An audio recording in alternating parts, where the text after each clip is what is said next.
I see Don Hall coming into the meeting. So I unmuted you, Don. So, hey everyone, thanks everybody for joining us. You are automatically muted. We're trying to be as conscious as possible to not allow any Zoom bombing happening. So that's why we did that. And we're gonna get started at 6:30 on the dot. So feel free to put things in the chat and say hi. And if you want me to unmute you, just let me know in the chat and I can unmute everybody.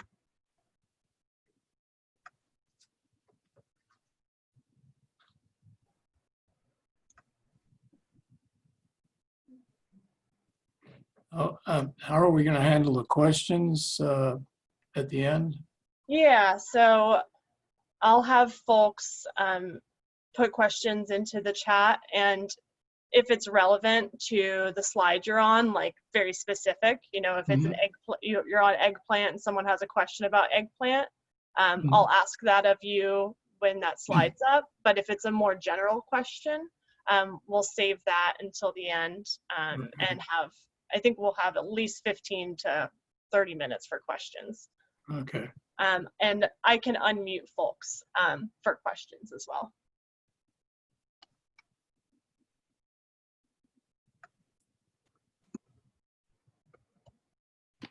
Lisa asks, what is everyone growing?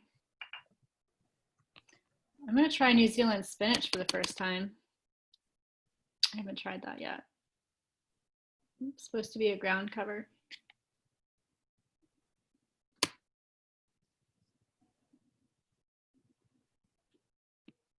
So we've got some more folks in, just another, hey, how's it going? We've got everybody automatically muted when you come in. Just for security purposes, I'm gonna allow you to unmute yourselves here at the end for questions. But we are talking in the chat about what we're growing. Feel free to put a shout out and a hello there, and we're gonna get started with our program in about 4 minutes. And I have way too many habaneros. So please let me know if anyone needs any, because I've made too much. I don't have, who needs as much hot sauce as my habanero plants can produce? It's wild. How hot are they? They're hot. Oh, cool. I got you, Lisa. Tons of papaya. So papaya habanero hot sauce collaboration. I'll ferment some green papaya. Girl, you know I have it. You know where it is too. The soil my habaneros are in is not great, and I think that makes them spicier. This is my theory, that they're just like putting out all of this spice to combat against any insects, because they're really sad. They're sad plants, but they're producing like crazy. Yeah. I grew some in those fiber pots that I use for display, and they've done very well. And I give them away. I don't eat a lot of hot peppers, but and some people tell me they're not hot, but I've tasted them and my lips were on fire. What Nicole does with them, and I have been meaning to bring my habaneros to my parents' house down in Sarasota, is she smokes them and then grinds them up and uses them like as like a sprinkling. And my parents have a smoker, so I might collect them and bring them down to them. I dried some of them, but it's just like how much, for someone who's a wimp, how many habaneros do you need?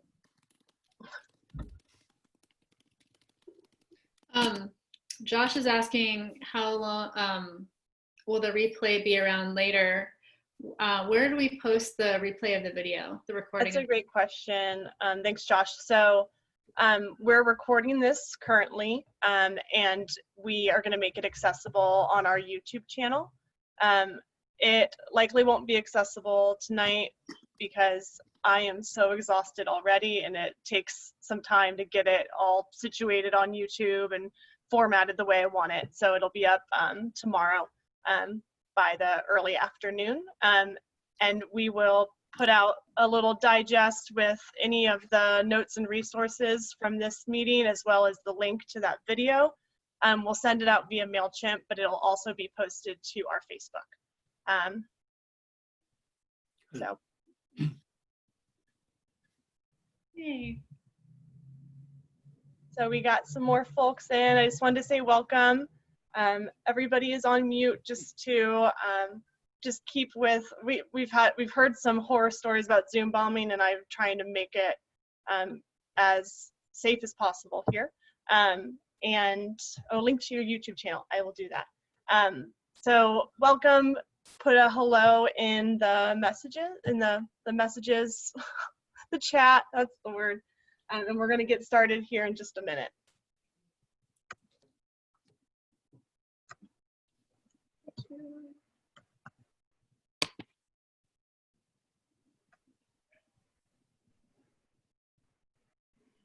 Has anybody actually eaten loofah before? What are they like? I haven't done it, but I know people who have, and they say it tastes like, it's like zucchini, eating zucchini. Mm. So it's like a squash. Yeah. Yeah, I'm thinking about growing it. It's nice to be able to eat them too, if your squash doesn't take off. All right, so it is 6:30, and I think we should get started. Welcome everybody. Thank you for taking your time to be here tonight.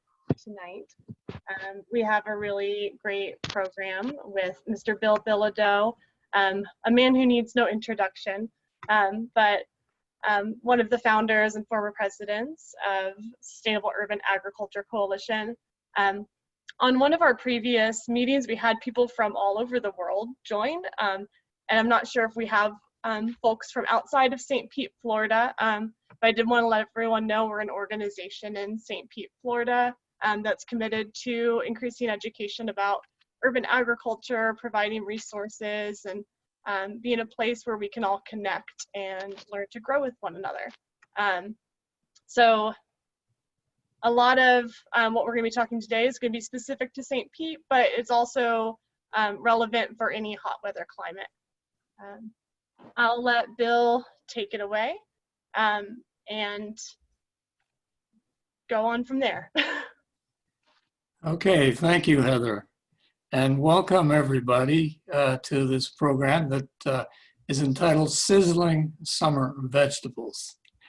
And this program is a new, slightly new adaptation of a program we've been doing for 5 or 6 years now at this time of the year for SUAC members and friends who want to know if they can still make their gardens productive in the summertime here. And so those of you who have been viewing this program in the past, I'm glad to have you back. You'll see a few new wrinkles here, and hopefully that'll keep your interest up. And those of you who are new, well, there are a lot of things that we can grow here in the summertime, but you have to be willing to put up with the heat and the humidity in some form or fashion at some time during the day. So we'll show you what's possible, and then you can adapt to whatever you find is useful for you. Before we begin formally, I'd like to take a moment of silence for all those who are suffering with the coronavirus, either having the disease or those who have departed, and their relatives who have suffered the loss of those folks. So let's just be silent for about a minute.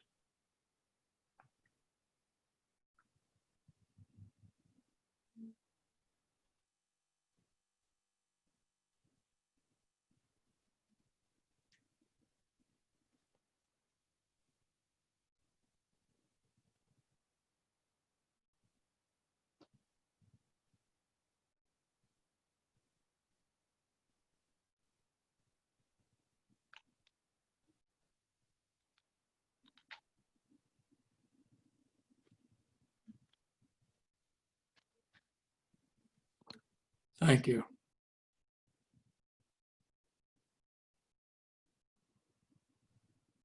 Thank you, Bill. Okay. I want to take another moment of silence. I know we just took one, but also So what to is our present situation? First of all, we're entering a season where the weather is really hot. Temperature is regularly now up around 90 or even higher. We're going to be entering the summer rainfall pattern extremely soon, probably tomorrow. I looked at the weather this morning and looked like rain was predicted every day for the next 7 to 10 days. So that is the summer pattern. Of course, the humidity is up. We've probably already begun experiencing that. And we're faced with potential big storms, hurricanes and tropical storms all through the summer and the fall. So the weather is definitely an issue in terms of gardening. And how we adapt to that is one of the decisions we have to continually make. But this year we have very special overlays. In addition, we have the pandemic and we have the lockdowns and some disruption to the whole world economy and to the supply chain of foods and other goods that we're accustomed to and things that we consider necessities. So our questions that we should be asking ourselves, is our food supply really reliant? Can we rely on the food supply chains that we've had? And am I and my family as food self-reliant as we can be? And if not, what are we going to do about it? Those are very special questions that we all should be asking ourselves now. And if we feel that we want to do something about it, then the summertime now, starting now, is something that there is plenty that we can do. And this program is about showing you some of the possibilities that you can adapt to. So here in this climate, we have a number of options on what to do in the garden. If you plan to be away for several months, or if you have commitments out of the area periodically and you just don't want to manage a garden, or you can't deal with the heat at all at any time of the day, then covering the garden with seedless hay, straw, a foot of seaweed, or a tarp might be one way to deal with the garden. So there are people who will be in those situations, and that's one option that would be good for them. Now, another option is to grow cover crops in the garden space. The whole idea is you do not want to leave the soil bare during the summertime because the heat of the sun will cook the organic matter that you have there. And God knows we have very limited amount of organic matter in our soils. And it's a constant issue to add more organic matter here because the sandy soils eat it up and the sun destroys it as well. So cover crops will protect and build the soil for you because often cover crops are nitrogen fixers. And so cowpeas and sun hemp and hairy vetch are some of the common cover crops that we use. They're all nitrogen fixers, and they all provide cover to the soil, protect the soil, as well as adding nitrogen into the soil. And at the end of the season, when you're ready to start your vegetable garden again, those can be incorporated into the soil, and considerable organic matter is a result of incorporating those plants into the soil. So that's the second option. And in the past, I have used this option some summers. And sun hemp I've grown considerably. It's a marvel. And you see pictures of it down in the middle. That's the leaf. And on the right is the flowers at the end of the season. That can grow 8, 9 feet in a matter of months, and could be cut several times during the season and just dropped onto the soil for mulch and for adding organic matter to the soil. Okay, so those cover crops are a second option. Now the third option is to keep growing. If you can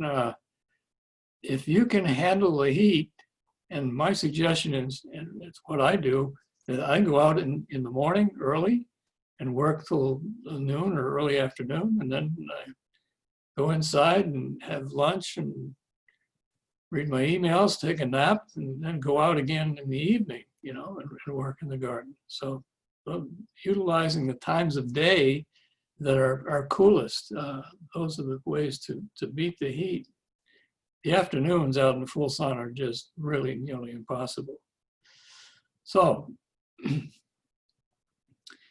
the key thing is, if you're going to grow at this time of the year, you need to use heat and humidity tolerant annual vegetable varieties and tropical perennials. And that's what this program mainly is about, is this third option. And I want to outline for you some of the plants that are most appropriate. All right, this is a seed company that I use pretty regularly. And they have on their website garden guides, and they have a garden guide that's called Annual Vegetables for Hot Summers. This company is in Mineral, Virginia, and they specialize in vegetable varieties for the South and Deep South. So that's an important consideration for us. We're certainly in the Deep South, and we want to choose vegetable varieties, especially in the summer, that are adapted to our conditions. So if you go to this website, you'll come across a page that I've extracted a lot from that page. They give specific varieties which they carry, which are heat, drought, and humidity tolerant. For example, you see there's 3 types of beans there that they suggest. Tomatoes, they have tomatoes, which the first 3 are large, fairly large size or medium-sized tomatoes. VFN stands for Verticillium, Fusarium, and nematode resistant. And Verticillium and Fusarium are very common fungus diseases that tomatoes get. And especially hot, humid weather promotes fungal growth, right? Everglades tomato is a very special tomato, and you see a picture of it down at the bottom of the screen. It's a very small tomato, about the size of a dime, but it's native to Florida, and you can grow it year round, and it's very productive, and it's extremely good tasting. So, but you have to have patience to deal with the small fruit, and it is a expansive grower. You can use it as a ground cover, actually. So it's quite a plant. There's some 3 listings of eggplants by Southern Exposure that they claim is really good for heat, drought, and humidity. Pingtung is an oriental, slender eggplant that's really good for frying, sauteing. Now the peppers they're showing here, California Wonder and Charleston Belle, are nematode-resistant varieties. Now nematodes are tiny microorganisms like small worms in the soil that invade roots and sap the energy from the plants. And some plants are extremely susceptible to nematode damage. Okra is one, Swiss chard, tomatoes are, peppers are, but these 2 peppers have been bred to be nematode resistant. So here they are, peppers like heat, but nematodes like peppers. So if you grow these 2 varieties or hot peppers that will resist nematodes. There's some cucumbers that are recommended, watermelons that are recommended, and down onto okra, Gold Coast. I'm growing this one. okra is very susceptible to nematodes. However, this particular variety has deep roots and it gets down below the level of soil where the nematodes are active, like the top 6 inches or top few inches of soil. So I'm anxious they're doing quite well out there right now. And so I'll be following those very closely to see how they resist the nematode damage. The other 2 varieties I haven't tried. But it's nice to have greens in the summertime because all the cabbage family plants, you know, kale and collards and most of those things disappear after time. Collards will last longer than any of the others into the heat, but they generally peter out around July or so. But I learned something with this list here, a Swiss chard on turnip greens growing in the summertime. I didn't think you could do that, but apparently they are biennials. They will only flower once they've gone through a winter. And if, so apparently these will grow in the summertime here, but I would suggest putting them in part shade. So if you have a garden that has part shade, you can try planting those vegetables, or if you're growing in containers, you can move your containers into a partly shaded area. Sweet potato greens are extremely nutritious and good and easy to harvest and productive. So you can consider that a summer green. And then we have these other species here that we will be highlighting during the presentation here. Down the lowest line here are hot weather lettuces. Anui and Manoa were developed in Hawaii for year-round use in Hawaii. I now have a big tub of Manoa growing out in full sun. It's doing quite well right now. Jericho and Kalura were developed in Israel for hot weather usage. So those I need to test as well.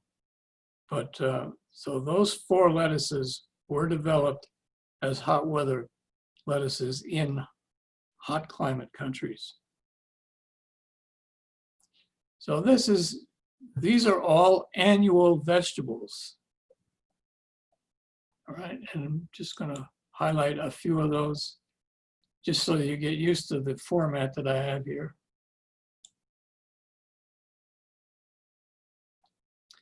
So I like to outline where these plants came from and what type of plant they are and the size. And then in blue, I've highlighted some of the information. So eggplants like full sun, they take a lot of heat and they like a fertile, well-drained soil. So eggplants they're quite nutritious. They have plenty of vitamins and antioxidants. And of course, you all know we use the fruit. So I'm starting you off with a softball here. You know, this is anything. Here we go with okra. Most of us are familiar with okra. Many of us probably haven't eaten it or have eaten it and don't like it. But I will tell you that you might be surprised here. So it originated in Africa. It's a tropical annual. It grows to 5 feet. There are probably some varieties that get a little taller. They like full sun and a rich, moist soil. Okra is surprisingly nutritious. I found that out just a few years ago, and so I'm happy to eat okra. But I've enjoyed eating okra raw. Now some people can't stand mucilaginous foods, and okra is certainly, I'm trying to avoid some of the pictures I see of you. Okay. The viscous quality, mucilaginous quality of okra turns some people off, but that's what gives gumbo its quality. And there are certain areas of the world that really appreciate the viscous quality of foods, like in the Pacific Islands, for example. But if you haven't tried okra raw, try it when it's ripe. It's quite delicious raw. I just eat it out in the garden, you know. The thing with okra, you have to check every day for ripe ones because it only takes a day or two for them and then they're past prime. They get woody. So you have to stay on top of the harvesting of okra. All right, here's probably a new vegetable to you. This is again an annual vegetable like the others we've talked about so far. This is Egyptian spinach or molokhia. This is used a great deal in Egypt. And it's an annual, it gets about 4 feet here. It's got a pretty flower on it once it goes to flower. This is related to okra. And it produces a little tiny fruit like an okra and after the flower. But the part that we eat and the part that's so delicious are the leaves. So here you have a green for the summer that really loves the heat. Sometimes you have to stake this plant a little, but it's well worth growing. I really like this plant a lot, and it's quite attractive too. So it's got some nutritional qualities here. 32 vitamins and minerals and trace elements.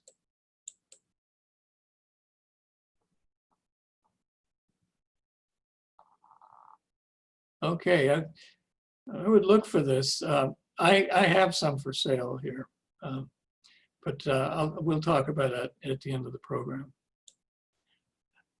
You won't be able to find this in the box stores or most of the nurseries. But seed, if you can get seed, that's worth it. Malabar spinach is another one a lot of people are not familiar with.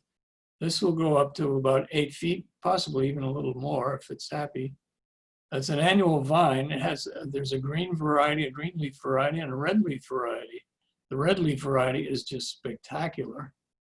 It likes a rich moist soil and grows in full sun. And this has some nutritional value too. Oh, excuse me, I'm trying to, let me go backwards here. I'm sorry about that. I'm trying to deal with these little pictures here that show up. Okay.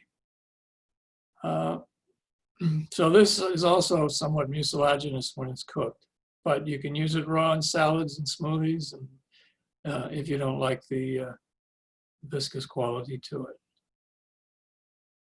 You need a little trellis for this. A simple piece of wire fencing will do, as long as you can get it up at least 6 feet. This reseeds rather freely, so you'll have seedlings coming up next year, most likely. This is amaranth. Amaranth is a huge family of plants, covers many, many species, some of which are ornamental, but I think they're basically all edible. Whether they have pretty flowers or not, they're all edible. And what's utilized is both the leaves and the seeds. The seeds are extremely nutritious as well as the leaves. Look at the nutritional value of the leaves here. Protein is high in vitamin C, carotene, calcium, niacin, iron, trace elements. And the seeds, protein, calcium, magnesium, iron, lysine, the amino acid, potassium, zinc, vitamins B and E. We rarely see this in our vegetable gardens except for people from other countries. In the Caribbean, they grow a lot of amaranth, and they make a dish called callaloo. Right? So it's made in Africa. This plant is used all around the world, and it's an important food crop in many, many parts of the world. So you'll see one coming up later too, a different species than this one. So this again, you could buy some seeds online. When I say that right now, people who have had difficulty getting seeds online because the seed companies are absolutely swamped with business and they can't keep up. So some of them are not taking new orders. But if you can get seed for this, I would definitely grow it. I'm growing it. I have it available, and some will be for sale. All right, this is Seminole pumpkin. This was, the Indians grew this before the Spaniards came here. So this could be considered a native plant. It's a vigorous vine. You could grow it on the ground, or you can grow it on a very substantial trellis. I think maybe the chain link fence would work. I have it on cattle panels. Last year I grew it for the first time. It made 7 nice pumpkins, about, I would say, well, certainly larger than a softball, but smaller than a basketball, somewhere between those sizes. And they kept for a long time. So you use them like butternut squash. So if you have the room, or you can trellis them, this is good food which will keep and store very easily. And you can also dry it and store it. And then the seeds are edible like pumpkin seeds generally are. So very nutritious, easy to grow, and productive. Bill, we have quite a few questions in the chat, or a couple. Okay. One is from Don Hall. Do you have any tips on germinating the Seminole pumpkin seeds? He had issues with some seeds that he saved last year not germinating. Well, let me tell you my experience with germinating them from last year. I did save seeds. I put them in a yogurt container. Didn't have a top on it. Went into the garage. It stayed there for, I don't know, 5 months. Had boxes on top of it. It was totally neglected. I brought them out not long ago, not knowing whether they would germinate. So I dumped them all into a 6-inch pot just to test the germination. I do that when I have plants that are of questionable vitality. They all germinated. And when they germinated all together, they lifted all the soil up. It looked like a mushroom that was rising out of the pot. I got like 55 plants out of it. It was quite amazing. So, my conclusion was, my God, these things are easy to save and easy to germinate. So I don't know, Don. You must have had some kind of special condition to affect those seeds that we're not aware of, but I found them easy to store, and in the garage, had a lot of temperature changes in there too. So I would try again. I'm certain next time you'll have success. Okay. The other question we had was when to harvest them. I think Jen said once they go from green to orange, but if you had any other. No, that's when they have a color change. Yes, yeah. And with a lot of things in the garden, I noticed with papayas and other fruits, when they start to turn color, I generally harvest them and let them ripen outside of the garden, because that's when the animals get very interested in. And then we had a question about the seeds. Are the ones for sale non-GMO or heirloom? Well, I don't think this plant has been GMO'd. No. Yeah. And I guess you would have to consider this an heirloom. I mean, the Indians have been growing it for hundreds of years, and so very easy if you have the space to do it. And you get a whole bunch out of your crop, so some folks in SUAC might have seeds. If you put a request in the SUAC group for some seeds, I know I have some that I'm willing to part with, get them locally before buying them. I wish I had more seeds to germinate here, but I don't. So I sold all the plants. Okay, here we go. All right, here's the Everglades tomato. Again, a Florida native that has been growing in the wild for a long time. You have to be careful with this plant because it is such an aggressive grower. Brennan Duff was growing it in a trailer park, and he said it was climbing the walls of the trailers. So, but if you need a ground cover and you want it to be productive of a very delicious small tomato, then this is the plant for you. Doesn't take, it's not fussy about soil at all. And, it's used to growing in the wild. We're not sure about the nutritional value here, but generally in the summertime, smaller tomatoes have a better chance than large tomatoes.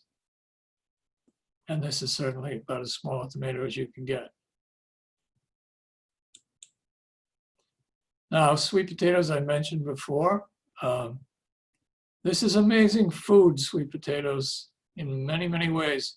Very high calorie food, and we need to have in our gardens high calorie foods because they're very sustaining in terms of our nutrition. They do take some room, but they're a very nice ground cover, and you can eat the growing tips. And so I use the growing tips in salads and smoothies and dishes, cooked dishes too. So you do not want to give sweet potatoes rich soil because most of their growing energy will go into producing foliage. But you want the tubers as well. You want to get some tubers at the end of the season. It takes 3 to 4 months, depending on the variety of sweet potato, how long it takes. But it's a long process. Usually you plant at this time of the year and harvest in the fall. Good nutrition on the roots.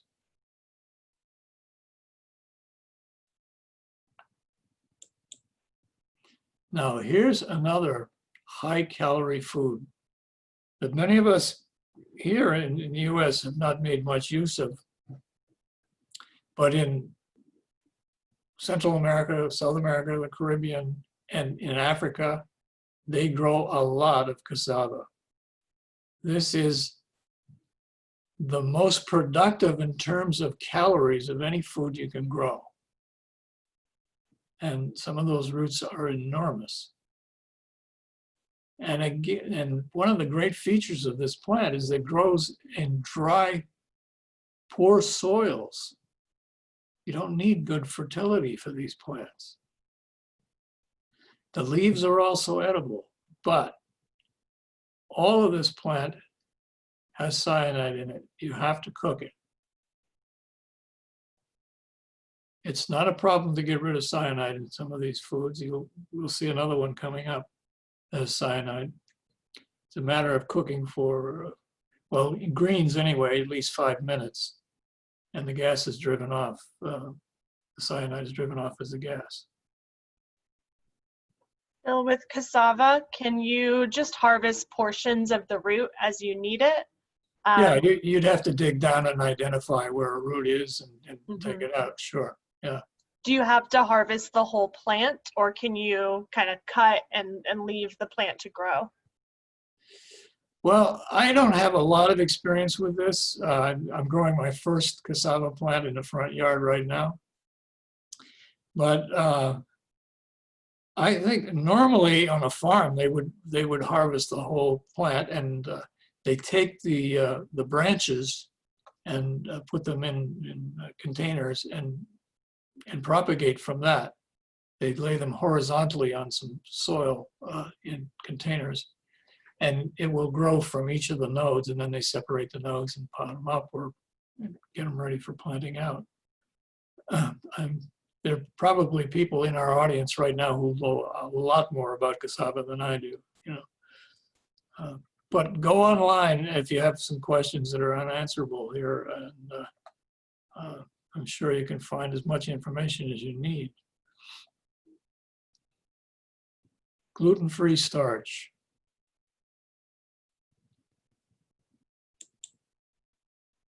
Now, okay.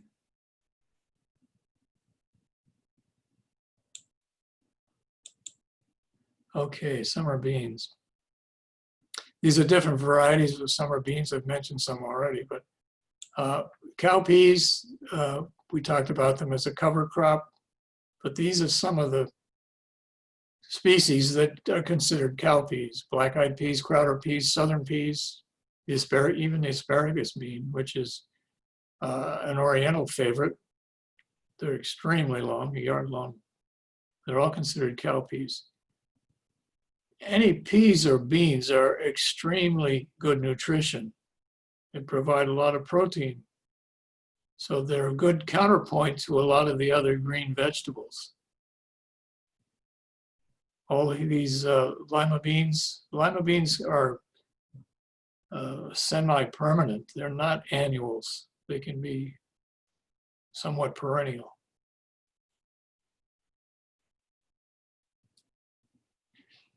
If you try to grow the regular bush beans or the regular climbing beans in the summertime, it's just too hot and too many diseases for them. So again, you've got to be variety specific, right? So try to grow these kinds of beans in the summertime here. Now, some of my favorite vegetables here. Cranberry hibiscus. This is a picture from my front yard. Cranberry hibiscus is from Africa. It's a very attractive plant. It has ornamental value because of the color of the leaves, this maroon color. And they are very edible with a wonderful citrusy taste. And they reproduce very freely. They drop seed at the end of the year. At some points in my front yard history my front yard has been a forest of cranberry hibiscus, and it's all free food. And it self-seeds, so it comes back the second year. The original plant may come back too, but I'm not terribly happy with the way most of the second-year plants look. So I generally treat this as an annual. After it has flowered and gone to seed in the fall, I usually cut it down somewhere like in January or so, when I know it's dropped seed in the yard. But wonderful in salads. When I make a salad for one meal, this is the first thing I go for, and I fill the bottom of the bowl with this. Very, very easy to grow, unfussy about moisture, sun, or part shade, high in vitamin C. So, great plant. And here's its cousin, Roselle, another hibiscus. This has a little different coloration. The leaves are green. Oftentimes, the stems are red. Not always, but sometimes.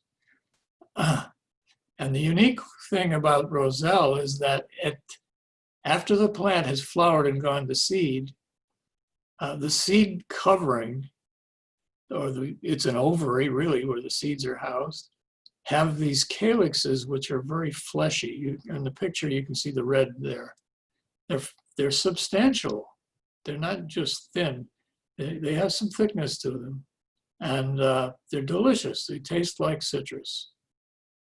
And Jamaicans, I had some Jamaican neighbors at one time. They saw this growing in my yard and they asked for the fruit. They used it to make a beautiful Christmas drink, a scarlet color, same color as the fruit. So this is wonderful, and you can eat the leaves on this plant as well as the cranberry hibiscus. So this has ornamental value. This plant as well, just like cranberry hibiscus. Well worth growing. So this will get up about 7 feet.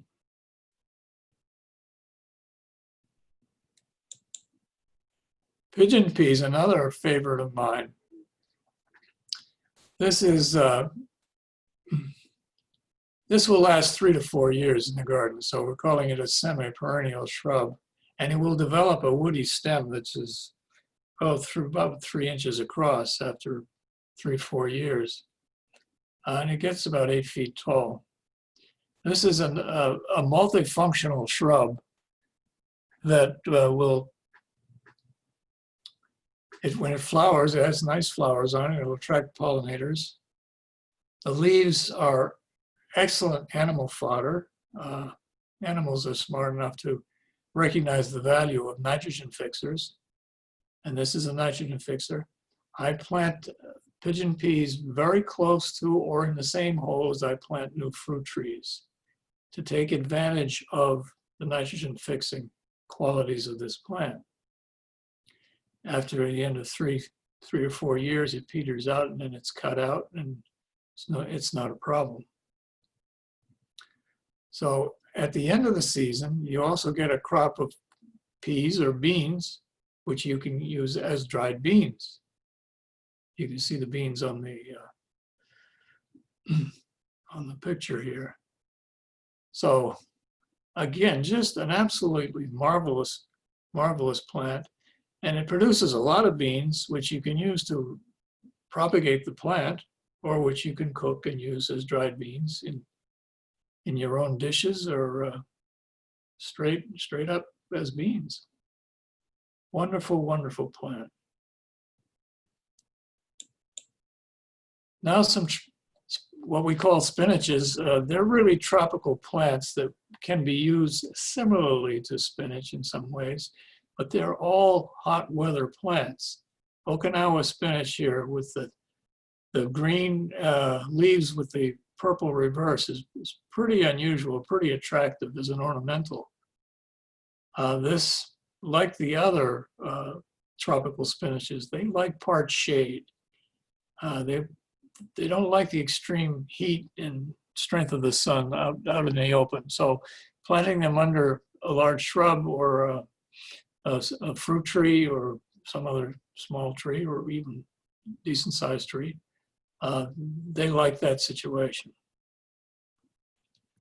And this generally, if it's happy, it's a perennial. It tends not to like the cold or the extreme heat. But in the shoulder seasons like fall and spring, it's at its best. Excuse me.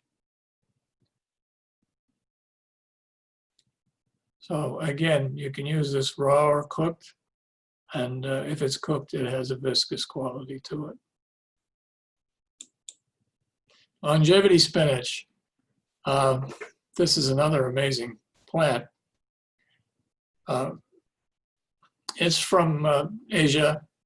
It's very valuable as a ground cover and part shade. I planted one, I don't know, 6 months ago, and I just cut it back the other day. It was 12 feet across. So it has, a lot of vigor. I can't find out what the nutritional qualities of this vine are, although I know it's certainly edible, because they focus so much, people who write about this plant focus so much on the medicinal qualities of this plant. It's off the chart. It's antiviral, antibacterial, anti-cancer, anti-diabetic. It's a phenomenon medicinally. So the way I would suggest using this plant, if you can't use it as a sprawling ground cover, put it in a big pot and grow it outside of your kitchen. When you go out to harvest salad greens or stuff, greens for a stir fry or something, clip some leaves of this and use it. And that way you can benefit from the medicinal qualities that this plant offers. Again, you can put it in smoothies and salads too. Very easy to grow. Now here's one of my favorites. This is a diminutive plant. It only gets about 2 feet high.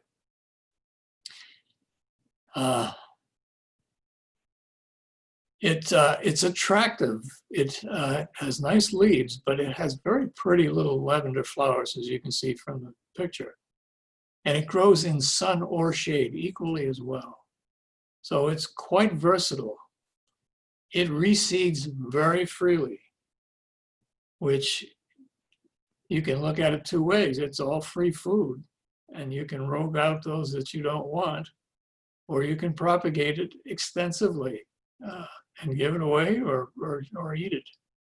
So I prize this little plant because it's nice in the landscape and it's nice on the plate. I put it in my wraps and salads and everything like that. So easy to use, and yeah, if you don't mind it reseeding freely, then this is a wonderful plant to use.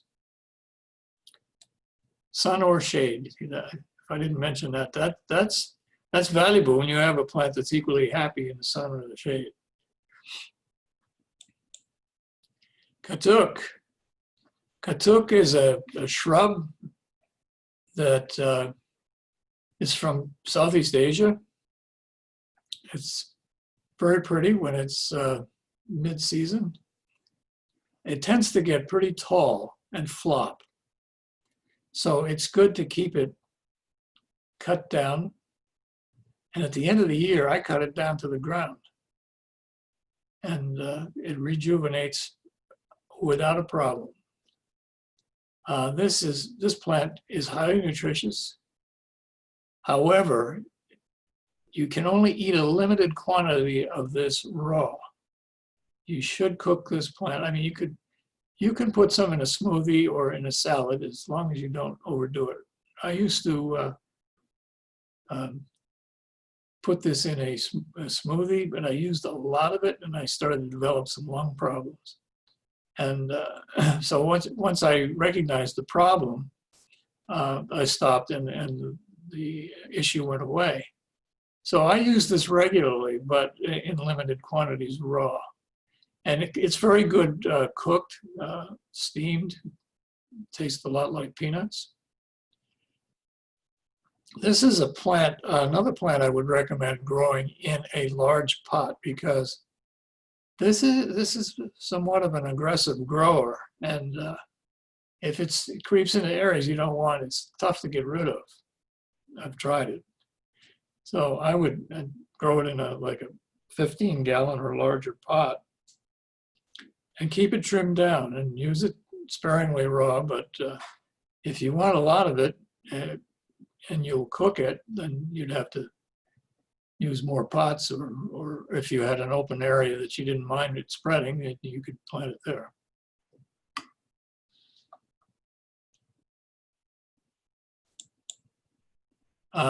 This is a Central American plant. It's used a lot in Mexico. Normally it's grown as a shrub. I've seen one down at the Fruit and Spice Park in Homestead that was 15 feet tall and 20 feet across. So it has the capacity to grow into a small tree. Grows in full sun. It takes the hottest, driest place you can give it, and it never needs to be watered. It's very nutritious. The people at Echo and North Fort Myers, that site there, claim it's one of the most nutritious plants that you can grow in your yard. It's got cyanide in the leaves. You must cook the leaves. I would suggest 5 minutes. A good plant for those hot, dry areas that don't get much maintenance. And this plant, I've taken cuttings on this, and they were unrooted in an empty pot for 7 months, and they were still alive. This has got some life force in it. It's unbelievable. Perennial again. And we're trying to get people to use more and more perennial type foods rather than strictly annuals, because if you have leafy, shrubby plants that you can harvest the leaves from, you've got a a reliable, consistent source of food there that takes very little effort once established. Edible hibiscus, I've had trouble growing this plant, and it may be that my site is a little too dry. I know one of our select members, Brennan Duff, grows this rather readily. But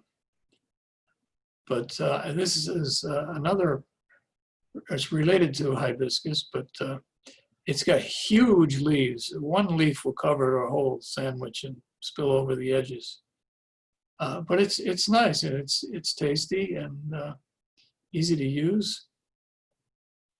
So if it's cooked, it becomes a little mucilaginous. But it has a pretty flower if you can get it to flower in the wintertime. This is generally grown from cuttings. I don't have this currently. I lost mine last year again. So I usually go to Brennan for a cutting. Moringa. This is becoming well known, and we've had a lot to do with that in this area. SUAC has. Moringa is arguably one of the most nutritious plants on the planet. It's the nutritional qualities are off the chart, even protein. In Africa, this is grown outside of villages that are nutritionally challenged, fed to pregnant women, and fed to babies as soon as they can take some solid food. It takes very dry soil. It's very unfussy. It will develop into a tree rather quickly if you don't keep it down. We had we had a bunch of them at the Eco Village downtown. They would grow 15 feet a year every year, and I would cut them down to within a foot of the ground every year. That's a lot of food there, and a lot of nutrition there in a perennial plant. It has a bitterness to it, which turns off a lot of people. However, what I've found recently is that if I dry the leaves and make a tea with them, the bitterness is gone.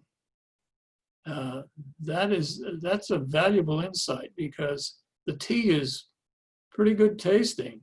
So in the summertime, to keep a jug of this moringa tea available is good nutrition and a good way of staying hydrated. The seed pods, the seeds are edible. In the Caribbean, they're often suggested as a prostate cancer remedy. Crushed seeds can be used to purify water, and they're used in some places in Africa in that regard, and it really works. It's a very interesting plant that's spread around the world in warm climates. I visited Cuba for a while, and on several farms we saw moringa growing there. Even in the city in Havana, some people were growing moringa. So a very useful plant. Bill, we had a question about moringa. Yes. When you say you make a tea out of it, do you do it kind of like a matcha from a powder, or do you steep the leaves? How do you make the tea? Well, when I harvest the leaves, I will strip them off of the stems, put them on a cookie sheet, and dry them on my kitchen table. And then I used to powder them in a blender, Vitamix blender, but I don't do that anymore. I don't think that's a good method for making tea, because the powder gets through the tea ball. So when I just dry the leaf as a whole and keep it in a jar after it's dried, it only takes a few days, 4 or 5 days, and then boil some water. I have a big tea ball. I put the dried leaves in a tea ball and steep it. That's it. It couldn't be simpler. Great, thank you, Bill. Yeah. Now there is an issue with this well, let's go back here. Let's see. The University of Florida is claiming that this tree is invasive and may impact natural plant communities. Well, that's something we have to keep watching. And frankly, it's such a powerhouse of nutrition, this plant. And we're in an urban area here. I don't see it having a great impact on natural plant communities here. So I'm certainly willing to grow this and use this plant and recommend it to other people at the present time. We have another tea question. Yes. About how much do you use for one serving of tea? How do you measure that? I never make one serving of tea. I take my biggest kitchen pot and I make a huge pot of it. And I have a large size tea ball. And so, you know, once it's brewed, and you can cold brew it actually, as well as brew it hot. I just have what I want for the moment, and I put the rest in a big pitcher and keep it in the refrigerator. And then drink it during the day, you know, and it'll last, you know, for several days in the refrigerator. So you just have to, it's very easy to work with. Just go ahead and do it, you know, and you'll find out. And after doing it one time, you'll find out what's best for you.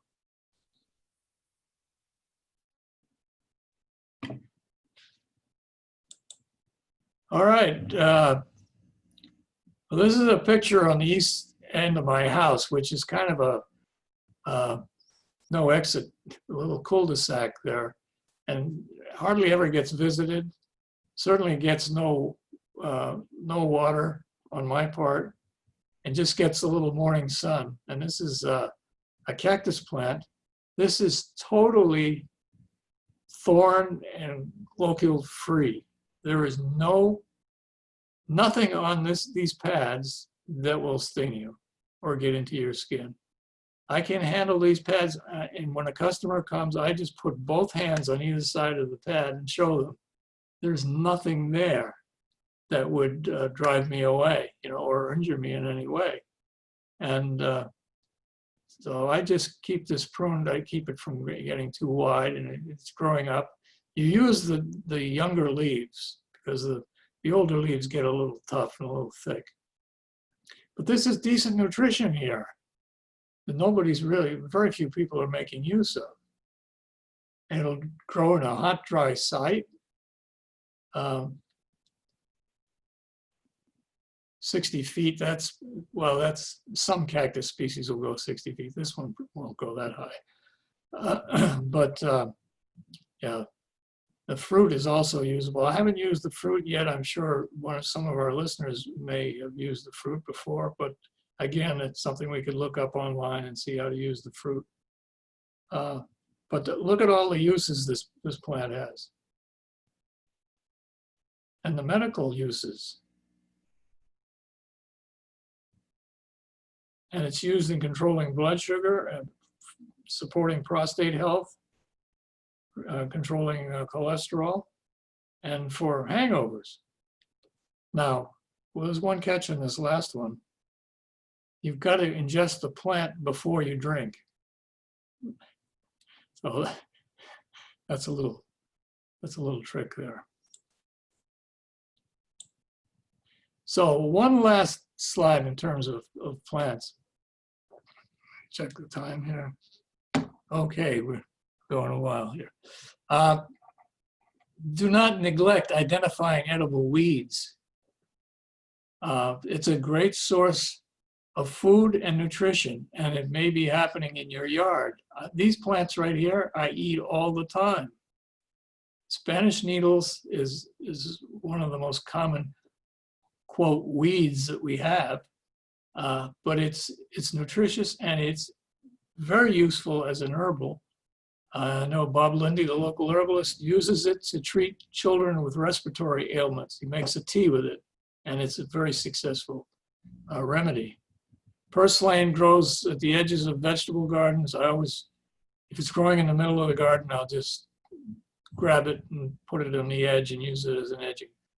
Very nutritious, medium chain fatty acids, and very good to eat in salads, or you can put it in a stir fry or however. Amaranth or pigweed. This is another amaranth here, pigweed. It comes up here. Very tasty leaves. I enjoy it. So if I'm out in the garden, I'll snack on it or put it in a salad, or very easy to use. You have to be careful. There is one local wild variety of this that has spines on it. It's pretty spiny. We used to have that at the garden downtown. But the ones in my yard here, they're thornless, and I look forward to using them. So there is a website, which here, eattheweeds.com. It's Green Dean is the proprietor of this. He does a great job of identifying edible weeds. And if you want to learn more about what you have in your yard that may be edible, this may be the place to go. Here's Southern Exposure Seed Company, which we talked about earlier. And here's a book, which is the Bible of perennial vegetables. Eric Tonsmeyer doesn't live in this area. He lives in Massachusetts. However, he spends a lot of time at Echo in North Fort Myers, which is the reference above, photographed a lot there, and he's really big into tropical agriculture. Perennial vegetables is a Bible to me. I use that book all the time. And Echo, North Fort Myers, is about 50 minutes away, just a wonderful demonstration site for tropical agriculture. So I would suggest you go on their website and see when they're doing tours. You don't want to go there expecting to be able to get a tour on any day of the week, because they don't do that. You have to find out what their scheduling is. So one last slide here. I have a little home-based business. Here I propagate and I sell native plants, basically wildflowers, to support our native pollinator population. And I'm very much into permaculture and growing perennial vegetables. And I give tours at my house. So here's the contact information. I'll only take it by appointment. I don't want to have people dropping by unannounced. So, but I'll tell you what's happening right now. People are interested in gardening. All of the gardening places, including my place, are just swamped with people interested in plants and growing food. So I hope you'll consider growing this summer and utilizing some of the plants that you learned about tonight. And if you ever have questions about them, feel free to contact me, and I'll be glad to help you. All right, thank you. Thank you, Bill. Hopefully y'all can hear me over the storm. It's coming down. Oh my gosh. Really? Yeah, I'm downtown. Sorry everyone. I have some questions that I've gathered from the chat that I'll ask you, and then I'm going to allow folks to unmute themselves if they have questions they'd like to ask out loud. But first, I'll read the ones that I saved from the chat. You mentioned something about the soil with the sweet potatoes. Can you say that again? Yeah, you don't want a soil that's very rich. In other words, a lot of compost. You don't want to grow in straight compost. So most of our soils here in the city are pretty sandy, and that's fine. And it's all right to top dress the ground, with mulch or with compost, but you don't want to have the whole growing medium be highly nutritious, because the plant will just utilize that to make foliage and will refuse to complete its life cycle by flowering and making tubers and so forth, And what about for Katuk? What about the soil for Katuk? Very unfussy. Okay. Easiest plant to grow. Grows too easy. Do you have any cassava for sale? No, I just started growing it a few months ago. I have a big plant which I will propagate, and hopefully in a few months I'll have some plants for sale. And that doesn't mean not, there might be someone within the membership who has some for sale. So I'm going to make sure to include the Facebook group when the notes go out. We're kind of organizing on there to get some plant swaps going on. Good. And then the last question was about the Nepales, the cactus. Does it take moisture from other plants? Does the growing cactus take moisture from other plants? That was the question, yep. Not that I'm aware of. Cool. Yeah. So I'm gonna allow people to unmute themselves. Susie, I see you have your hand up. Are we able to hear you? I don't know. Can you hear me? Yep, can hear you good. Okay, my question was on the longevity spinach. It says that it's a vine. Can I make it grow on my fence to control it? I'm having trouble hearing. The longevity, well, I've got the storm, so I'm downtown too. Okay. The longevity spinach, I have a chain link fence that I have it attached to my privacy fence. Can I weave the longevity spinach in that and make it grow like a vine, or will it not? Because I thought it was a bush. I got the general gist of the question. It's not a real climber. I think it'll clamber over small things, but it doesn't have tendrils. It just keeps growing forward. So it's really more of a ground cover than a vine. Okay. All right. Thank you. I don't know how to get my hand down. No worries. Thanks for putting it up. So if anyone would like to ask a question, feel free to unmute yourselves. You can do that by going to the bottom left, and I think there's a little arrow and you click it to unmute. And Erin actually offered that Okinawa spinach is a good climber. So if you do want a climbing spinach, the Okinawa spinach might be a good choice. But is it too hot here to grow it in the summer? Do I have to wait? Grow it in part shade. I have no shade in my yard. It's full sun all day long. Well, as I mentioned, the Okinawa spinach generally likes the spring and the fall. It doesn't like the extremes of hot or cold. I didn't think I could do it this summer. Yeah, unless you can provide some kind of shade, a piece of shade cloth or something, or nearby shrubs. The only shade it gets is when the shade hits the fence, and that's at 3 or 4 o'clock in the afternoon. It might be too much for it.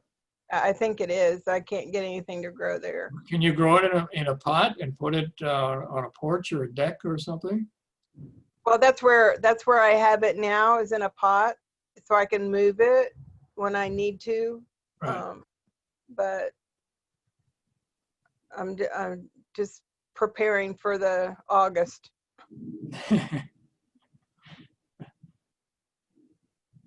We have a question from Renee.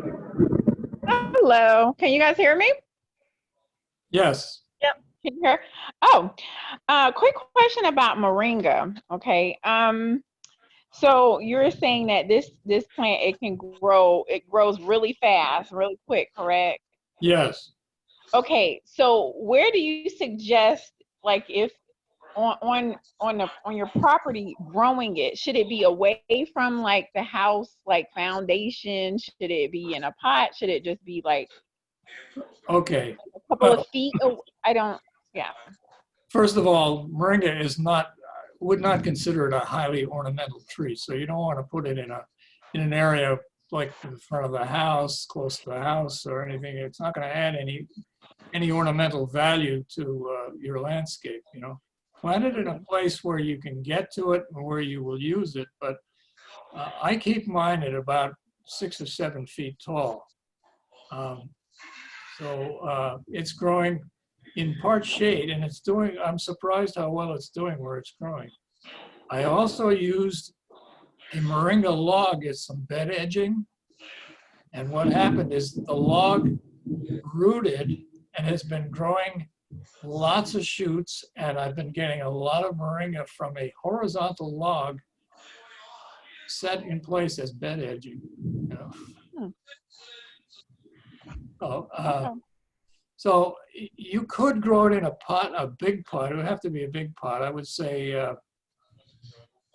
well, 25, 30 gallon pot would probably be a good sized pot.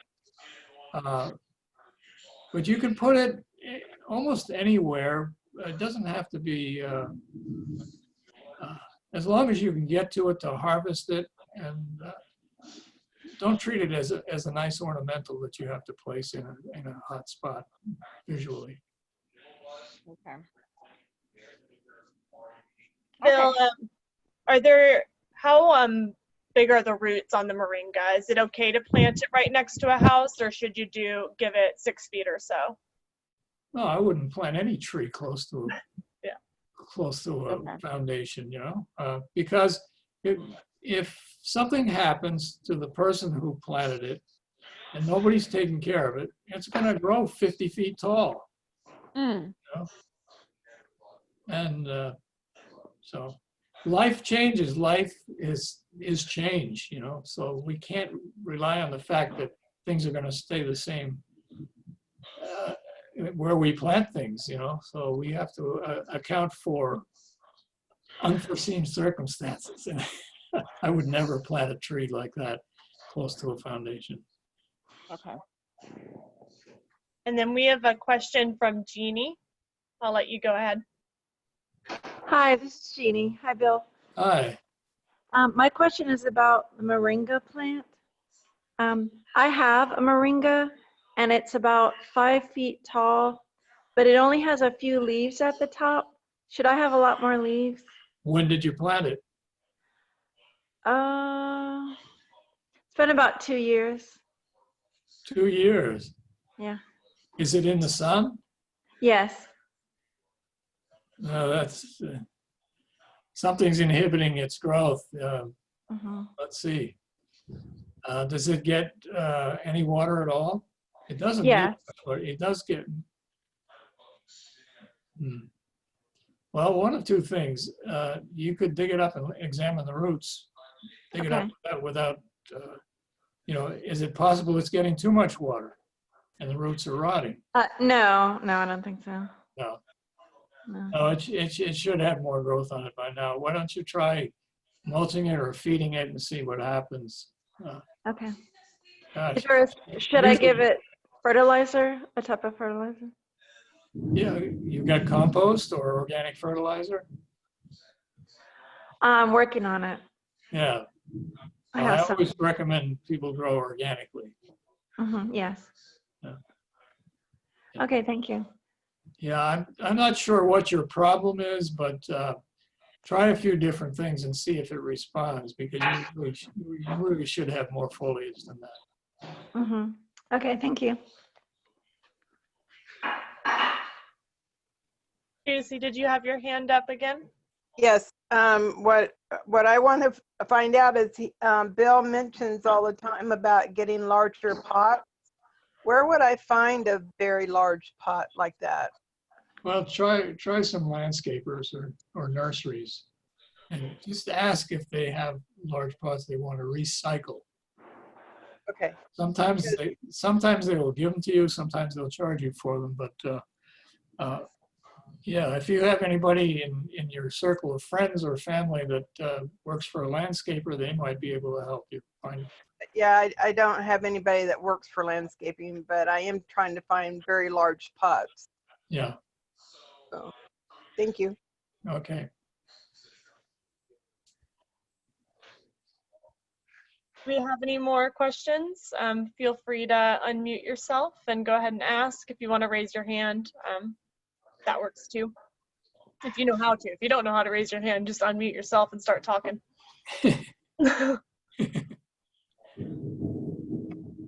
Hey, Bill, could you tell everybody a little bit about how you, when I went to your place, I was really blown away with your water collection coming into the rainy season. I didn't know if you could cover that a little bit because you have so many different options.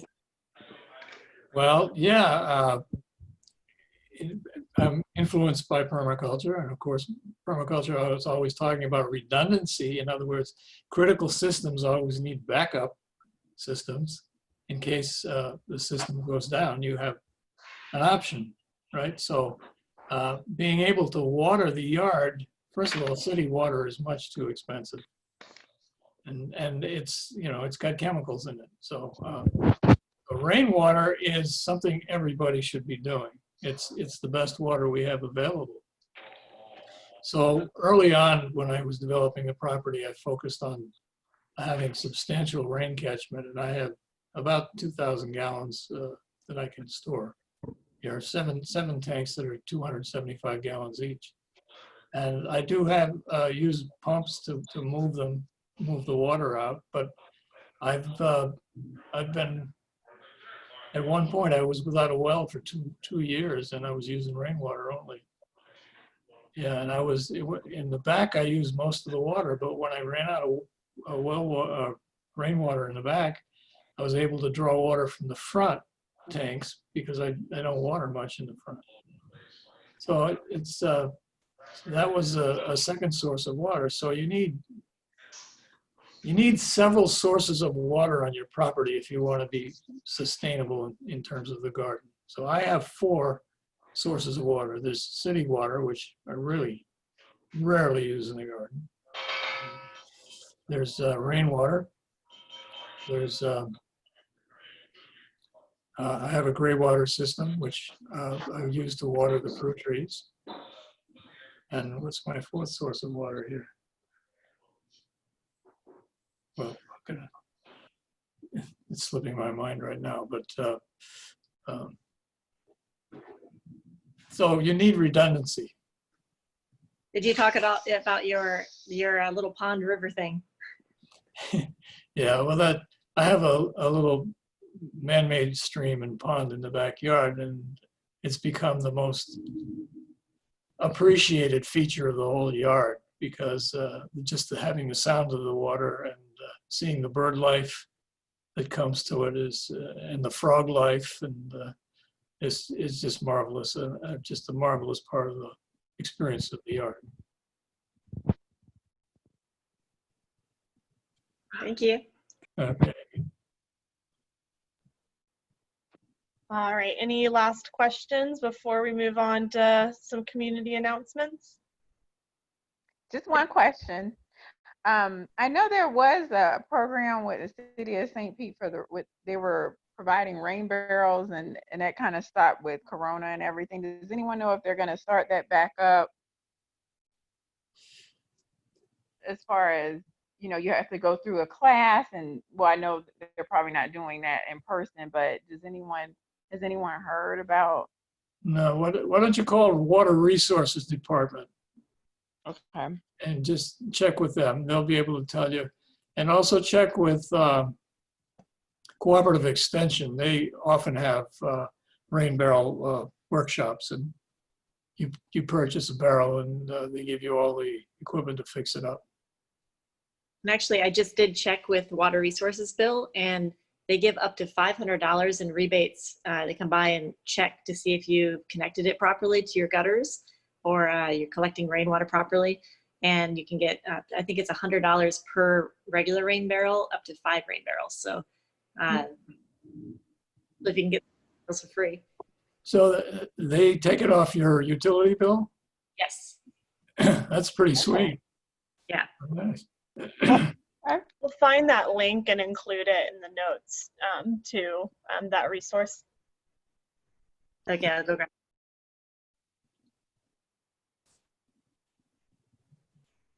All right. Well, if we are done with questions, I just wanted to thank everybody. We love having such amazing educators here in our city, and thank you so much, Bill. My pleasure. Yes, thank you, Bill. We always save time at the end for community announcements. So Please feel free to unmute yourself if there's anything you'd like to share about an upcoming event, a way to purchase plants, anything that might be relevant to urban agriculture. Feel free to unmute yourself and make your announcement. Well, I'd like to thank Bill, and it's Jungle Jay here. And I put in the comments, and so there's a link there. Just want to talk about Beacon Food Forest Gardens a little bit, tell everybody we have plenty of, or many of these plants that we're more than willing to give away. If you want to visit our garden in Clearwater, the link is in the comments, but Beacon Food Forest Gardens on Facebook. And I also want to reinforce Bill's comment about his garden pond.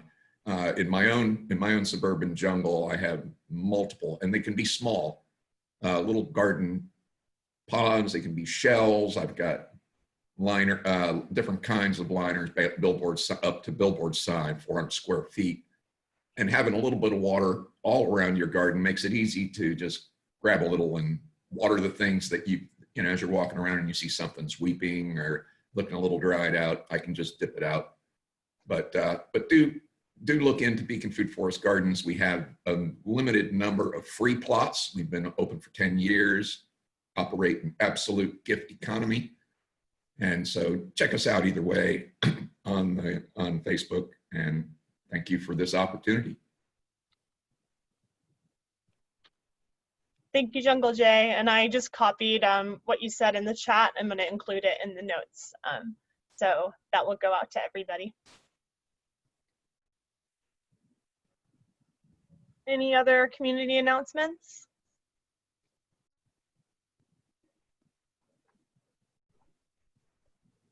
All right. Before we go, I tried to slide this in there in the beginning, but I wanted to just take a moment to acknowledge that things have been challenging for a long time, and right now people are feeling a lot of pain, and I just want to take a moment of silence for anybody who has been harmed by police brutality, and anyone who's feeling harm right now. So just wanted to take a minute. I didn't vocalize that very well, but just a minute.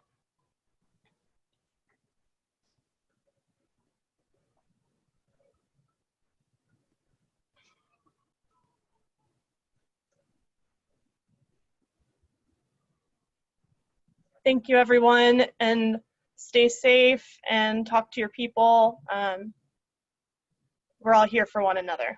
I just wanted to say that. And we look forward to seeing you in July. We're going to have a really neat panel on permaculture. Keep an eye out on our Facebook page, and keep an eye out on, if you're on the MailChimp, you'll get an email at the notes. And if you're not, keep an eye on our Facebook. I'll make sure it's posted there by tomorrow afternoon. Bye, everyone. Bye. I'll leave this on. If people want to chat, go for it. I'm going to turn off my video and mute myself, but this will be open, you know, until the last person signs off. Thank you, Heather. Thanks, Heather. Thank you. Thank you, Heather. Thank you, Bill. This was really great. Thank you. Awesome. Look at that technology genius there. Yeah. A little help from Heather, that's for sure. I had a little problem with the seeing your pictures during the presentation. Sometimes it was on one side of the screen and sometimes another, and it was covering something that I needed to get to. So that's why I sometimes shifted from one slide to the other, trying to move these pictures around. I want to say something really important before I forget it. Happy birthday, Brandy! Aw, thank you, Karen. Welcome. Oh, happy birthday! Thanks, Bill. But hey, Hey, Bill, I don't know if you have it on gallery view or speaker view. That might help. Um, I don't know. I get 2, 4, 5 pictures that show up here. Huh. Followed me through the whole program, and That's like the thumbnail version. what's Yeah. that? That's thumbnail versus like grid, at least on me. Yeah. You have like 5. Yeah. You can eliminate that. I didn't even know what raising your hand was, so I just learned something new. It depends on the Zoom setup. We set it up that way to be able to raise your hand. So yeah. Well, that was wonderful. Good. Bill, do you have chayote at your place? No, I haven't grown that. I have a couple of starts. We'll see how it does. You do. Mhm. Are you going to grow it up? It's a vine, right? Yeah, I'm gonna see how it does on the fence. I've had difficulty with it also. I was actually trying to grow it up and trellis it up over my house to provide a little shade and the food. Of course, it's deciduous and dies back in the wintertime. So, but you can find them at the grocery store. Look for one that has a sprout. I spotted them. I've got them in pots. I'm just waiting to actually get them in the ground. They get pretty big, right? The vines.